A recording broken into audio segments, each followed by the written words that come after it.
For centuries, Upanishads have fascinated and influenced people first in India and then the world over.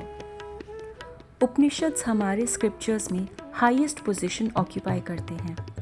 In fact Hinduism में आगे आने वाली सभी spiritual philosophies ने उपनिषदों को श्रेष्ठ अथॉरिटी माना है. कई इंडियन स्कॉलर्स और आचार्यों ने उपनिषदों पर अपनी इलैबोरेट कमेंट्री दी है. Gaudapad and Adi Shankaracharya being the most revered ones. Western scholars like Max Muller, Paul Deussen, Arthur Schopenhauer, Ralph Waldo Emerson, Romain Rolland, Aldous Huxley, Christopher Isherwood have held Upanishads in high regard. J. Robert Oppenheimer और Arvind Schrodinger जैसे modern scientists और physicist भी इनसे deeply influenced हुए हैं. उपनिषद क्या हैं? उपनिषद हर वेद का आखिरी हिस्सा है. हमारे 4 वेद हैं: ऋग्वेद, यजुर्वेद, सामवेद और अथर्ववेद. हर एक वेद को 4 हिस्सों में बांटा गया है: संहिता, ब्राह्मण, आरण्यक और उपनिषद या वेदांत.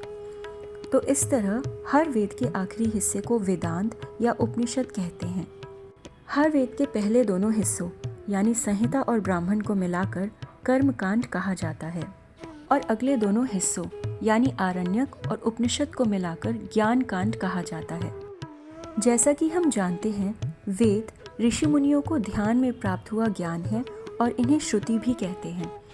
तो उपनिषद भी श्रुतियों में ही आते हैं.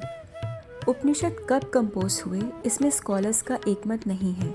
मोस्ट लाइकली उपनिषद शुरू में ही orally generation to generation pass on हुए और बाद में लिखे गए. माना जाता है कि मुक्तिका उपनिषद के शुरुआती भाग शुरू से ही वेदों का हिस्सा रहे, जबकि बाकी उपनिषद वैदिक काल के बाद कंपोज किए गए. कितने उपनिषद हैं? मुक्तिका उपनिषद से हमें पता चलता है कि उपनिषदों की कुल संख्या 108 है. इनमें से 10 उपनिषद को मिलाकर प्रिंसिपल उपनिषद भी कहा जाता है.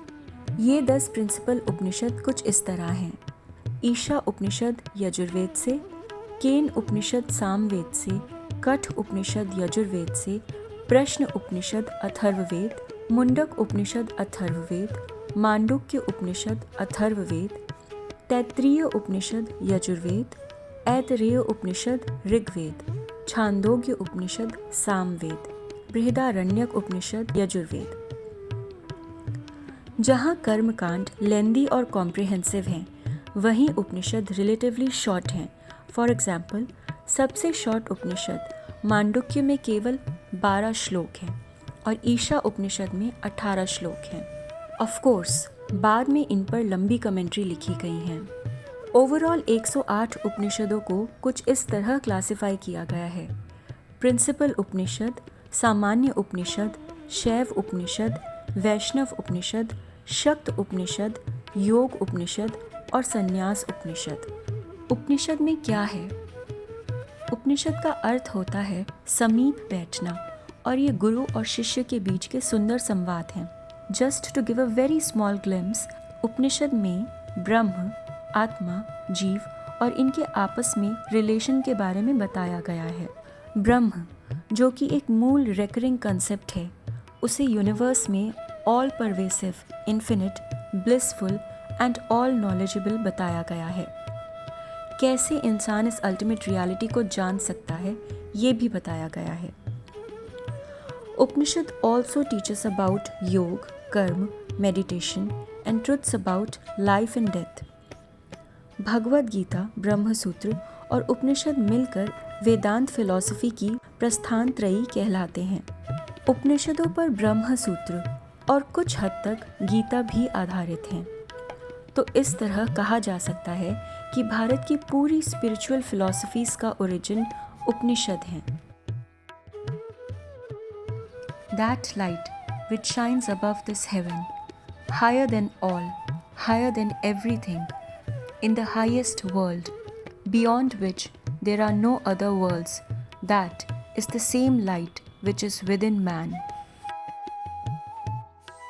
The little space within the heart is as great as the vast universe. The heavens and the earth are there, and the sun and the moon and the stars. Fire and lightning and winds are there, and all that is now and all that is not. You are what your deep, driving desire is. As your desire is, so is your will. As your will is, so is your deed. As your deed is, so is your destiny.